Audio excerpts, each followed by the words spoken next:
hélicoptère, plus sirène d'alarme de la police. Non, franchement, c'est porte des postes. Porto de Posto. Donc, je sais pas si on entend bien, mais il y a un petit jingle là, dans la rue. Et ben, c'est les éboueurs. Donc vraiment, il y a tout qui se fait en musique au Japon. Il y a tout qui a un jingle. C'est une dinguerie. Par contre, quand tu travailles là-dedans, entendre ça toute la journée, ça doit rendre zinzin. Bon, première visite d'un endroit calme et nature qu'on fait. Le Sumiyoshi Koen, donc le parc Sumiyoshi. Axel est très excité à l'idée de voir ce parc. Déjà admirer ce champ de magnifiques acacias. Non, je sais pas ce que c'est. Mais c'est marqué là. Seidi Piora. Biora, pardon. Putain, il y a Maître Pigeon sur son rocher là. Je sais pas si on le voit. Putain, il est tellement posé tranquillement. Le Japon, c'est aussi beaucoup ça. Vous voyez un pont stylé, vous voulez le traverser, mais en fait, la route est barrée. Et ça arrive beaucoup de fois en vrai. Là, on a des Japonais qui font du shamisen, c'est très stylé. Instrument traditionnel qui se faisait en peau de chat ou en peau de serpent avant. Aujourd'hui, c'est du synthétique. Et ils ont 3 cordes, c'est ça? Ouais. C'est d'où le nom, Mi 3 et Sen la corde, j'imagine. Et le chat, je ne sais pas.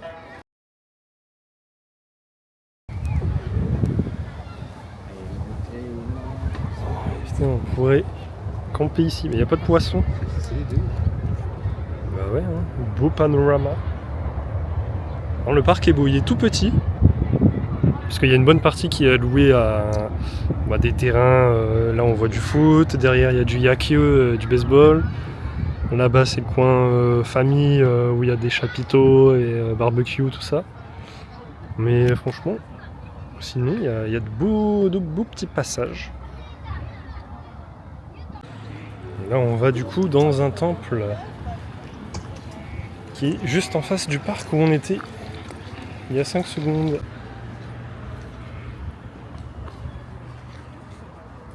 Au Japon, quand vous rentrez et que vous passez sous des torii, avant de passer, vous abaissez. Et puis quand vous sortez, vous le refaites.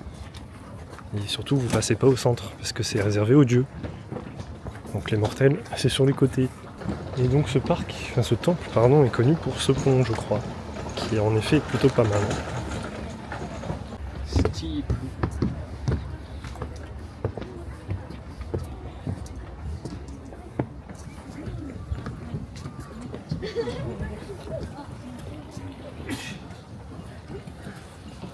Voilà l'enceinte du temple qui est plutôt pas mal en vrai.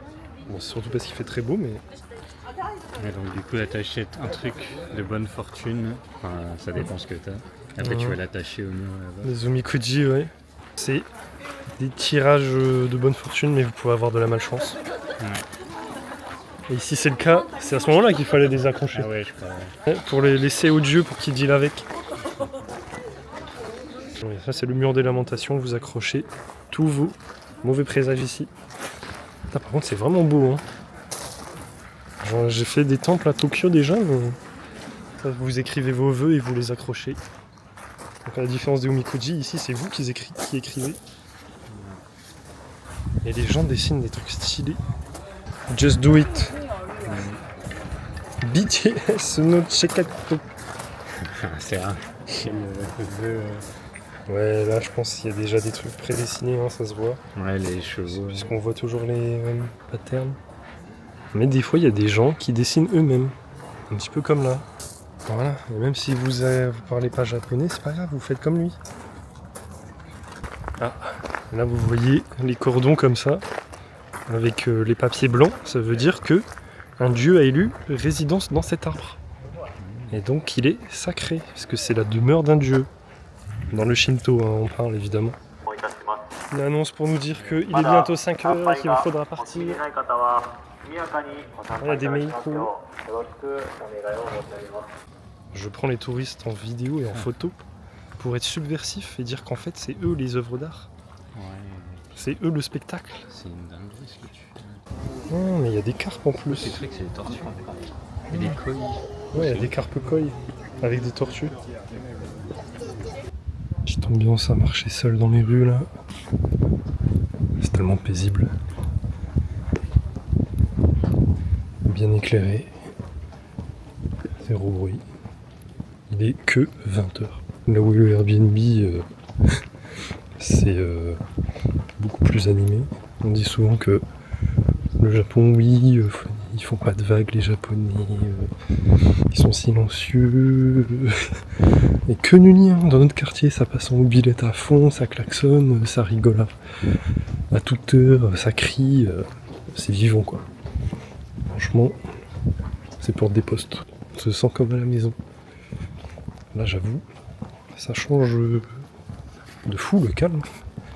J'ai l'impression que c'est moi là, je suis dans la rue juste à parler à un volume normal, je dérange les gens quoi. Alors que je le répète, il est que 8h04. Même à droite. C'est beau. Et ça aussi, c'est que tous les bâtiments sont quasiment différents au Japon. Comme j'imagine que les bails d'architecture, enfin de propriété de terrain, c'est un peu la jungle et du coup n'importe qui construit comme il veut. Et du coup, vous pouvez avoir deux bâtiments qui sont côte à côte et qui n'ont absolument rien à voir. Ce qui est beaucoup plus rare en France.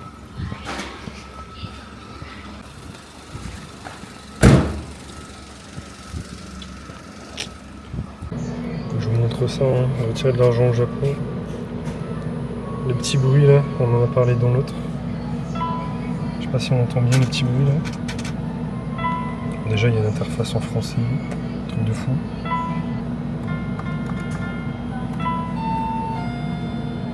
Là je vais retirer beaucoup. Est-ce que je dois payer le loyer ?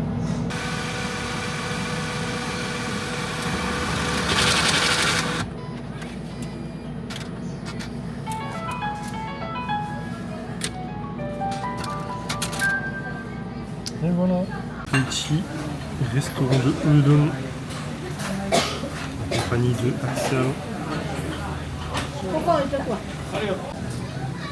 Voilà, des udon au bœuf. Axel n'a pas attendu, il a direct entamé. On vient d'emménager en vrai, donc c'est normal. On sort de notre nouveau logement et on voit ça. C'est plutôt pas mal.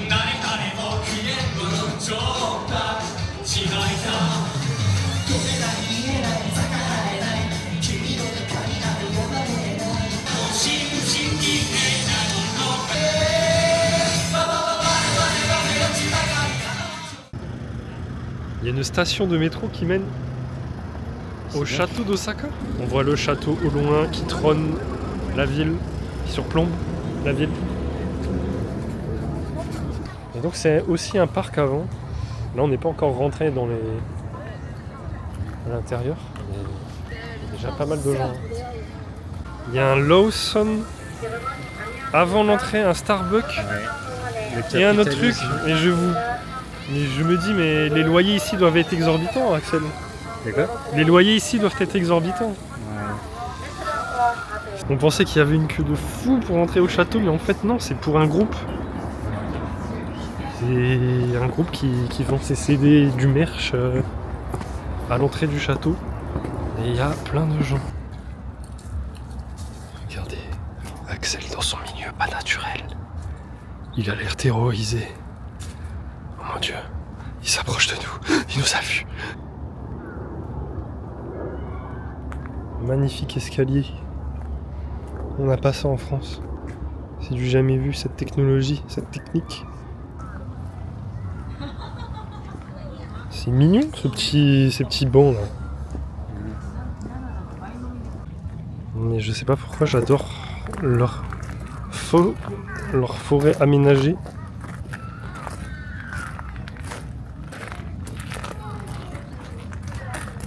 Ça fait vraiment un jardin de cours.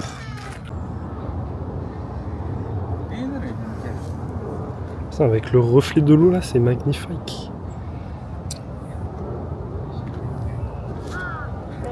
C'est quoi tes impressions, Axel ? C'est joli. ne sais pas où je m'aventure, mais je m'y aventure. Aïe, je me fais fouetter. Oh non, ils ont dressé un singe, ils l'ont torturé pour qu'il apprenne des tours, non.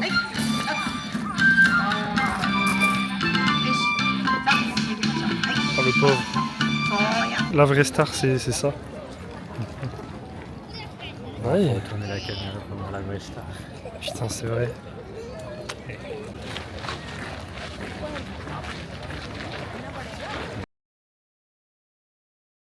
C'est un truc de dingue de se dire que on marche. On s'est posé tout à l'heure avec Axel là dans un château construit par Hideyoshi Toyotomi. Enfin, construit par lui, non, dont la construction a été ordonnée en tout cas et dirigée. Et c'est un truc de fou. Parce que c'est un personnage historique important qui était un bras droit de Oda Nobunaga, qui est sans doute mon personnage de l'histoire du Japon préféré, et peut-être même toute l'histoire confondue, qui a unifié le Japon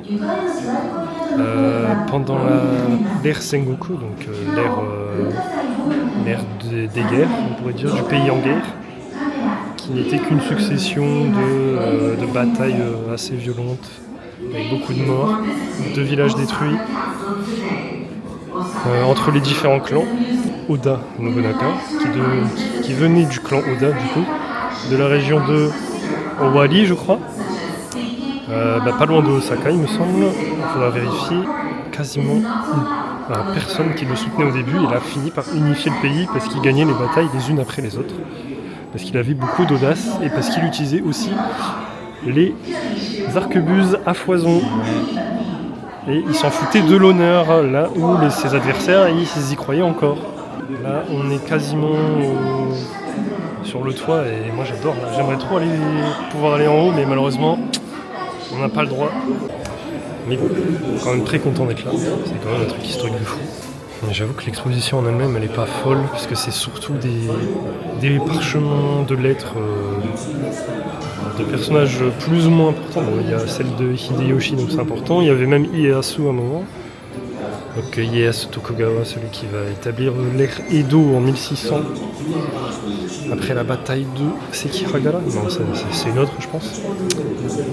Qui est aussi un des bras droits de Oda Nobunaga, puisque après sa mort, eh bien, ses deux disciples, on va dire ses deux bras droits, se sont fight pour sa succession, pour reprendre le contrôle du pays, pour devenir shogun. Et c'est Ieyasu qui a gagné grâce à la trahison d'un des daimyo, donc d'un des chefs, il me semble. Monsieur Bardi devrait me corriger, mais en tout cas il a gagné grâce à une trahison. Parce que dans le camp d'en face, il y en a un qui s'est dit on n'y arrivera jamais, je vais rejoindre le camp d'en face, alors qu'en fait c'était plutôt l'inverse. S'il ne trahissait pas, eh bien ça aurait été Toyotomi qui aurait gagné. Voilà, là c'est comme si on était au premier étage de la tour Eiffel. Il y a un shop pour avoir une commémoration, enfin des objets commémoratifs, avec sûrement des prix exorbitants. Ah oui, c'est vrai. Bon, ça va, 165 yens. C'est ok. Tout en haut du château d'Osaka. Et du coup, on a une vue sur absolument toute la ville. C'est, ma foi, bien stylé, surtout le parc là en bas. Bon, franchement, bon, c'est 1200 yens pour rentrer, mais... Je suis d'accord avec Axel là, avec les montagnes en fond là, c'est incroyable. La tour Eiffel en blanc.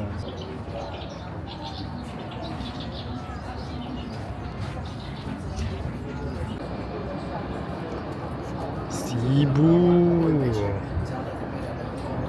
Je sais même pas si en image ça rend aussi bien qu'on voit en vrai, mais c'est trop beau. Voilà. On est bien, on vient de se poser 10-15 minutes sur un banc au milieu de rien.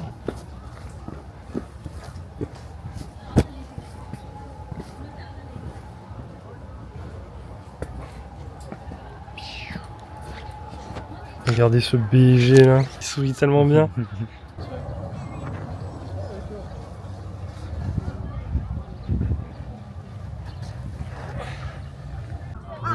Le mec promène ses suricates là comme ça. Et ses concepts, j'aime bien. Et de loin, on aurait dit des petits singes ou quoi. Bon bah là, on arrive sur les Plume Garden. Bon, normalement, quand c'est en fleurs, c'est magnifique. Mais là, c'est pas la période. Je pense qu'on arrive genre à un mois. Trop tard. Peut-être 2 semaines max. Mais normalement, ça fait de belles fleurs. Je ne sais plus de quelle couleur, jaune, je crois. Quand il y a les fleurs, ça doit être magnifique. Rien que là, c'est un petit charme quand même. Là, imaginez à quelques jours près, quelques semaines près. Tout ça ici, c'était en fleurs. Et aujourd'hui... Bon, aujourd'hui, c'est juste des arbres verts, quoi. Bon, ça reste super beau, hein. Je pense là, tu te mets là sur le banc quand t'as envie d'être seul. Et t'es vachement bien. Hein. Oh, si, plein de petits chemins comme ça, là. C'est ultra esthétique. Où aller? Toujours à gauche. C'est marrant parce qu'on entend une musique pop au loin qui contraste avec la nature que nous entendons. Les petits corbeaux. Attendez, il y a des racailles de fou au Japon, faites gaffe. Faites bien gaffe. Comment ils regardent mal en plus. Non, mais en plus, les corbeaux, c'est ultra intelligent. Ça retient votre visage, ça communique avec les autres pour dire c'est lui. Et ça peut vous aggro toute leur vie tant que vous êtes dans les parages, si vous les avez dérangés. Et s'ils ont de bonnes raisons de vous en vouloir. Donc on va s'abstenir de leur en donner une. C'est vrai, les gens, dites-vous bien, on est à côté. Genre littéralement, on habite en face du château. Donc de tout ce que vous venez de voir, plus de ça là, on est à 100 mètres, même pas 200 mètres. Bon, après l'entrée elle est loin forcément, parce que c'est un château, d'ailleurs je crois que je l'avais déjà dit, mais les forts japonais ne sont pas faits pour y vivre, ce sont des bâtiments construits en cas de guerre pour se tenir baraqués littéralement, avec les douves et avec de la hauteur pour voir les ennemis soit arriver, soit partir. Mais en gros, c'est fait pour tenir un siège. En fait, tous les gens qui faisaient la queue là, ils sont rentrés et puis ils se font un petit concert dans le château d'Osaka. Et nous, on peut en profiter. Alors on voit pas le spectacle, mais on l'entend bien. Et ça s'entend, mais vraiment jusque dans les remparts. Et les remparts, c'est loin, c'est genre à 1 km. Attention, le trop.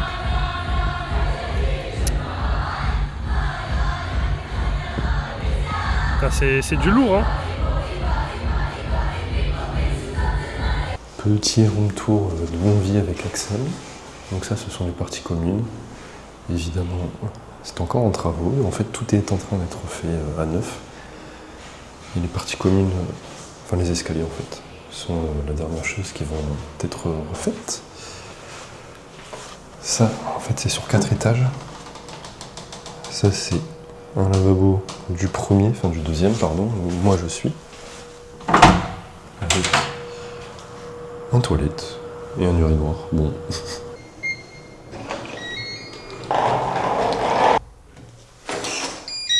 Hop là, ça se forme tout seul, c'est incroyable. Et moi, ma chambre est au bout du couloir. Et donc là, c'est chez moi. Donc déjà, fermeture automatique. Incroyable. On enlève ses chaussures. Ces petits pantoufles.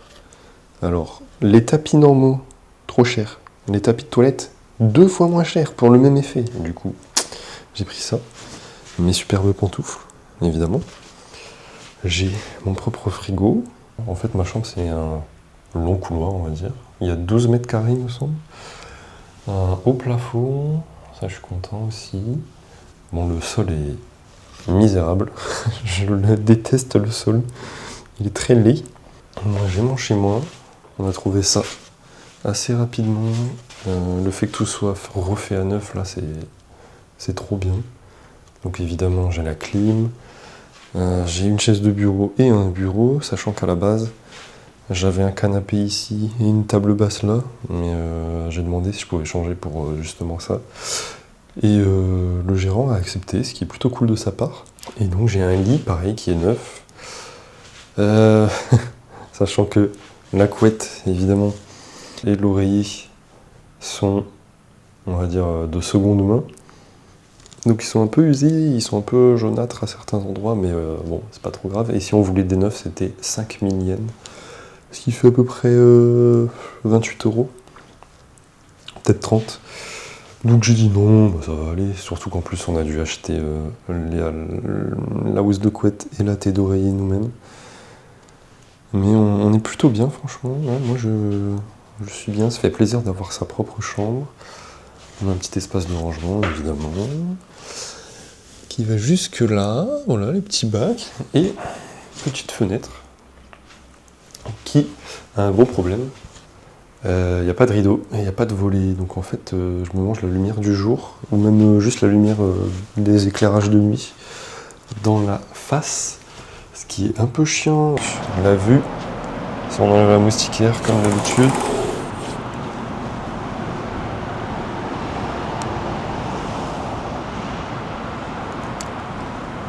Magnifique vis-à-vis. Tout ça pour 60 000 yens. À peu près 300 € on va dire. Par mois, donc tout compris, internet, électricité, eau, et puis voilà quoi. Hop là, et tada, magie du montage en fait, on est le 26 mai, et ce que vous venez de voir, ça a été tourné le 8 mai, donc on est 18 jours plus tard. Petite update de la chambre, déjà, première grande nouvelle, j'ai des rideaux, parce que je vous jure, j'ai fait 2 semaines entières sans rideaux. C'était pas la lumière le plus gênant, c'était de cramer au soleil. Tous les matins, vers 8 h, je me faisais réveiller parce que, imaginez, vous mettez votre visage pendant des dizaines de minutes entières au soleil, quoi. Ça brûlait au bout d'un moment, donc ça me réveillait. Du coup, j'ai acheté ces superbes rideaux qui marchent du feu de Dieu, qui ont coûté 2000 yens, donc à peu près, on va dire, 14 €. C'est des dépenses pas prévues, j'avoue. Mais comme beaucoup de choses, hein, vous savez, les draps housses et la tête d'oreiller, c'était pas prévu. J'ai dû acheter plein d'autres trucs qui n'étaient pas prévus. Ici, un porte-manteau pour me mettre bien. J'ai acheté un petit truc aimanté pour le mettre sur le frigo pour avoir un petit peu plus de rangement encore. Comme ça, là, c'est à peu près mieux. En fait, à mon étage, j'en ai que 2. Et là, le mec qui est dans la chambre ici, il est parti 3 semaines, il m'a dit, en voyage. Donc là, je suis tranquille depuis 3 jours tout seul. Je suis vraiment très bien. Je peux mettre ma musique sur mes enceintes, sur mon enceinte JBL d'ailleurs. Big up. Et regardez les amis, en fait, c'est l'entrée de notre share house. Donc vue sur l'extérieur. Et en fait, au rez-de-chaussée, donc ce qu'on appelle le premier étage au Japon, c'est une entreprise qui travaille le cuir et qui fait d'autres choses, on ne sait pas trop exactement. Du coup, voilà, il y a plusieurs employés, truc classique. Mais ce qui fait que quand même, ce bâtiment, en fait, c'est leurs locaux. Donc au rez-de-chaussée, c'est leur atelier. Là, vous voyez, ils stockent un petit peu de trucs. Mais ce que j'ai découvert depuis 3 semaines que je suis ici, mon étage, donc le premier étage en français, le deuxième en japonais, cet étage, il sert aussi à stocker des trucs. C'est un peu l'entrepôt. Et en fait, cette chambre-là n'est pas une chambre. Des fois, elle est ouverte et il y a juste plein de cartons et de boîtes de je sais pas quoi. Et celle-là aussi. Donc, en final, il n'y a que celle-là qui est une vraie chambre à louer. Celle-là, où il y a le mec qui est parti. Et peut-être celle-là, je suis même pas sûr, et puis la mienne. Donc en fait, ils vont jamais, je pense, rénover les escaliers et tout ce que vous voyez là, en fait. Puisque c'est comme ça depuis 8 mois déjà. Mais en fait, ils font plus d'efforts. Genre là, la fontaine à eau, elle sera jamais mise, je le sais. Le mec m'avait dit oui, là vous voyez, il y a une prise, il y aura une fontaine à eau qui va être installée dans le mois. Il y a cette porte aussi, c'est pour le staff. Ils stockent des trucs dedans, voilà. Donc on va monter. On va faire un peu moins de bruit puisque c'est l'étage où il y a Axel. Et là, il y a plein de monde, contrairement à mon étage. Donc c'est le 3e, 2e en France. Donc Axel, il est 2e porte, c'est le milieu que vous voyez là. Et eux, à leur étage, ils ont une machine à laver qu'ils n'ont pas le droit d'utiliser. Puisque c'est pour le staff only, c'est ce que je vous disais, hein. On est une share house, mais en fait on share rien du tout. Et ils ont une douche qu'ils partagent avec tout l'étage. Et avec une toilette, évidemment. Et ils ont une deuxième toilette ici aussi. Et oui, on a des cadres faits par hier en plus. Magnifique. Regardez, waouh. Donc ça c'est l'étage du proprio, un étage magnifique. Auquel on n'a pas le droit d'y aller évidemment. Donc on arrive sur le toit, le rooftop, donc ça c'est les machines. Vous voyez, il faut mettre 300 yens pour les utiliser. Ce qui est un peu une dinguerie puisqu'on paye déjà un loyer, mais on doit en plus payer ça. Et ça c'est 100 yens pour 1 heure, 60 minutes. Et ça sèche rien du tout. Par contre on a une superbe vue. Là on arrive sur le rooftop, c'est trop bien. Il y a beaucoup de défauts dans cette share house, mais franchement les parties communes, moi je les aime beaucoup. Notamment le fait d'avoir un rooftop quoi. C'est quand même dingue de se dire, là je sors, je suis sur les toits d'Osaka quoi. Je sors à chaque repas et chaque fois le soir je suis en mode, c'est quand même bien quoi. Le matin je sais qu'Axel il aime bien se poser là, pour prendre son petit dé, je vais se prendre son petit bain de soleil. Hop. Là je sais pas si on voit mais... Là regardez, il y a le supermarché. Là où on voit le trèfle à 4 feuilles, c'est là où on fait nos courses à chaque fois avec Axel. Et là je vais vous montrer les parties communes, cuisine, tout ça. Qui sont top. Mais regardez déjà de l'extérieur. Vous voyez cette magnifique véranda quoi, c'est trop stylé. Ok, donc l'entrée, hop. Petit genkan encore, où on rentre avec ses chaussures et on les dépose ici pour ne pas salir le reste de la pièce. Première chose qui pète au visage, on a des cadres ultra moches faits sous IA qui sont accrochés, mais comme ils ne tiennent pas, la plupart sont juste par terre. Bref. Et donc voilà comment ça se présente. Franchement, on est plutôt bien lotis. Moi, j'aime beaucoup cette share house, mine de rien. On a les plaques pour se chauffer au gaz, avec une petite hotte. On a un rice cooker. J'avoue, j'en avais jamais utilisé en France. C'est un banger. Peut-être que quand je vais rentrer, je vais en prendre un. On a un siège maçon. Ça, c'est aussi une dinguerie, j'avoue. On a une superbe vue, bon vous voyez pas trop mais une très belle vue. De quoi s'asseoir tranquillement. Un autre siège. On a un petit grille-pain. Une petite bouilloire. Là c'est tous les gens qui sont dans la maison. Donc on est 1, 2, 3, 4, 5, 6, 7, 8. On est 8, ce qui est franchement exceptionnel. Donc là, petit évier. Bon, on a des éponges toutes nulles, ça j'avoue, c'est un petit peu un problème. Regardez, il y a un frigo, mais en fait, il est staff only encore. Donc, share house, faut le dire vite fait. Hein. Il y a quand même tout le monde qui l'utilise, juste quand vous êtes ici à l'étage, pour pas que vos aliments, que la chaîne du froid soit rompue. Bon, les gens, ils l'utilisent, puis après, ils reprennent quand ils repartent. Et on a un coin salon. On est très bien. Regarde cet grand écran avec Axel. On a joué une fois à Tekken ici. Je sais qu'il y a un coloc qui regarde des animés ici, des fois, ou des séries. Comme on n'est que 8, moi je croise rarement du monde. Hein. Je crois la première semaine, j'ai croisé personne à chaque fois que j'allais dans les parties communes ici. Pour le grand angle. Hop.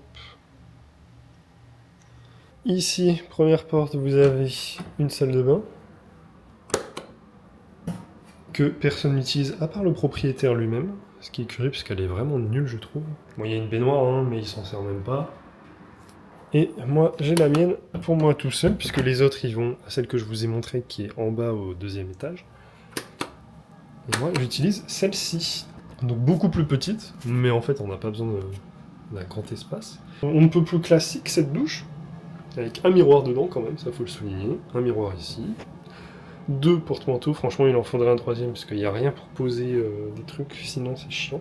Mais on est plutôt bien, moi je suis bien, à chaque fois je prends ma douche ici, il n'y a personne d'autre qui l'utilise. Toilette aussi, ce qui est plutôt pratique. Toilette japonaise avec lumière à détection de mouvement. Et pour ceux qui ne savaient pas, au Japon, c'est normal d'avoir des claquettes dans les toilettes que vous ne portez que dans les toilettes. Mais toute la famille, hein, si vous vivez dans une famille au Japon, en fait, vous avez la même paire de claquettes pour tout le monde dans les toilettes. Donc c'est pas très hygiénique, mais je sais pas pourquoi ils font ça. Et vous ne les laissez que dans les toilettes. Hein. Vous sortez pas avec de cette pièce. Sinon c'est sale. Voilà. Il y a quelques défauts. Oui, les escaliers sont dégueulasses. Oui, mon étage, c'est pas le meilleur. Mais en fait, le fait qu'il y ait personne, le fait que ici, ce soit relativement neuf et que on ne croise quasiment personne aussi, bah, ça rend le tout vachement agréable. Je paye 65 000 yens par mois. Ça fait 350 € à peu près. Allez, moi je vais prendre ma douche et puis je vais aller dormir. Bisous la team!